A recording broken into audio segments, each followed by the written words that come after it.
24வது கணக்குமா 7வது பாடத்திலிருந்து இரு கோளங்களின் ஆரங்களின் விகிதம் 4:7 எனில் அவற்றின் கன அளவுகளின் விகிதம் காண்க.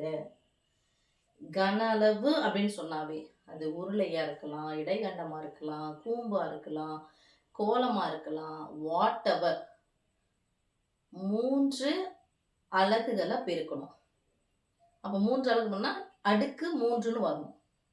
அப்போ அடுக்கு 3ன்றது அது உருளை பொறுத்த வரைக்கும் உயரமும் ஆரமும் இருக்கும், கூம்புக்கும் உயரமும் ஆரமும் இருக்கும். ஆனால் கோலம் பொறுத்த வரைக்கும் வட்டத்துக்குள்ளே ஏதோ ஒன்று அடைச்சி வச்சிருக்கதான் இந்த ஃபுட்பால், வாலிபால் இதெல்லாம் சொல்கிறோம்ல, அதுதான் பூமி உட்பட. அப்போ அதுக்குள்ளே ஏதோ நடிச்சிடும். அப்போ 3 அளவுகளும் உயரமும் சரி ஆரமும் சரி எல்லாமே எந்த இதில் இருக்கணும், ஆரமாக தான் இருக்கும். அப்போ 6/3 ஆரம் 6/3. அப்போ ஆரங்களின் விகிதம் கொடுத்துட்டாங்கன்னா எத்தனை கோலங்கள்? 2 கோலங்கள். அப்போ 2 கோலங்களின் ஆரங்களின் விகிதம். இது உங்களுக்கு எங்க ஞாபகம் வந்தாலும் ஃபர்ஸ்ட் இதை பார்த்த உடனே உங்களுக்கு தெரிய வேண்டியது ஈஸ்ட். ஈஸ்ட்னா என்னது? விகிதம். விகிதம்னா என்னது? ஈஸ்ட். ஈஸ்ட்னா என்னது? வகுத்தல். வகுத்தல்னா என்னது? பை. எல்லாம் ஒரே வார்த்தை தான். விகிதம்ன்றதுக்கு ஈஸ்ட்னு இங்கிலீஷ்ல சொல்றோம். பை அப்படின்னு வகுத்தல் அப்படிங்கிறதுக்கு பை அப்படின்னு சொன்னோம். டிவைடட் பைன்னு சொல்றோம் இல்லையா, அது. அப்போ இந்த வார்த்தைகளை நல்லா கவனிச்சிங்கன்னா சரியா போயிடும்.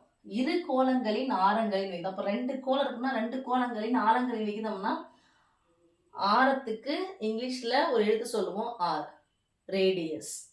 அப்போ இது R1, இது R2. அப்போ எழுதிக்கலாம் R1 R2 எனில் இல்லை விகிதம் நிறுத்துறாங்கன்னா குறிப்போம் ஈக்குவல் டு 4:7.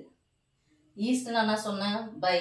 அப்போ R1 by R2 equal to 4/7. இதை அப்படி எழுதலாம். இதை எழுதாம இதை எழுத விட்டு இதே இப்படியும் எழுதலாம். 4/7ன்னு அர்த்தம். அப்போ R1 by R2 equal to 4/7. என்ன கேட்குறாங்க? கன அளவுகளின் விகிதம். எதனுடைய கன அளவுகளின் விகிதம்? கோலங்களின் கன அளவுகளின் விகிதம். அப்போ கோலத்தினுடைய கன அளவுக்கான ஃபார்முலா எழுத போகிறோம். ஃபார்முலா என்னது? 4/3 பை. கன அளவுனாவே என்னது? அடுக்கு 3. அப்போ எல்லா அலகுகளும் எதா இருக்கும்? 6 இருக்கும். அப்போ R3. முதல் கோலத்துக்கு R1³ பை. விகிதம்னா பை தானே? 4/3 into pi R2³ 4/3 by R3.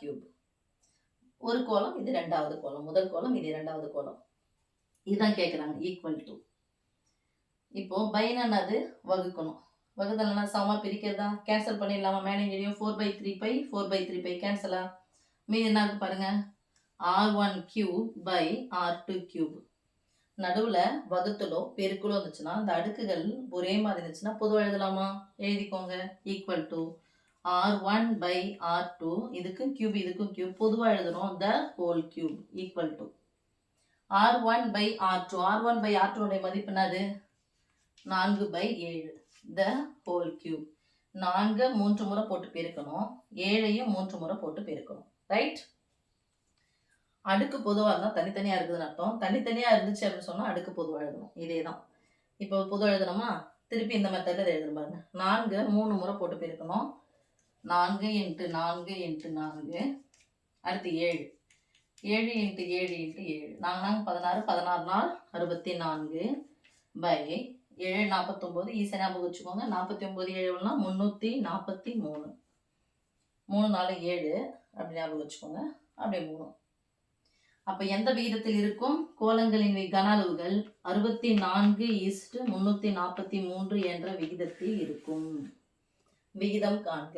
இதான் விகிதம். கோலங்களின் விகிதம். இரு கோலங்களின் விகிதம். குரூப் எக்ஸாம் எழுதும்போது போட்டு மண்டை போட்டு உருப்பிட்டுருக்கூடாது. கன அளவுகள் கொடுக்குறாங்களா, அவ்வளோதான். இதை கியூப் பண்ணிங்கன்னா முடிஞ்சிச்சு. 4³ 64, 7³ 341. ஓகே, இந்த ஃபார்முலா எழுதிட்டு இருந்தீங்க அப்படின்னு சொன்னால் இது மாதிரி எழுதிட்டீங்கன்னா 1 மார்க்கு. இந்த ஃபார்முலா எழுதி இப்படி போட்டிருந்தீங்கன்னா இதுக்கு 1 மார்க். இல்லை ஃபார்முலா மட்டும் எழுதினீங்கன்னா 1 மார்க் கொடுத்துருவாங்க. இல்லை நான் இது மாதிரி எழுதி ஈஸியாக எங்கே போடுறேன் அப்படின்னு சொன்னாலும் ஓகே. இதை எழுதாமல் நான் இங்கேருந்து ஸ்ட்ரெயிட்டாக போகிறேன்னாலும்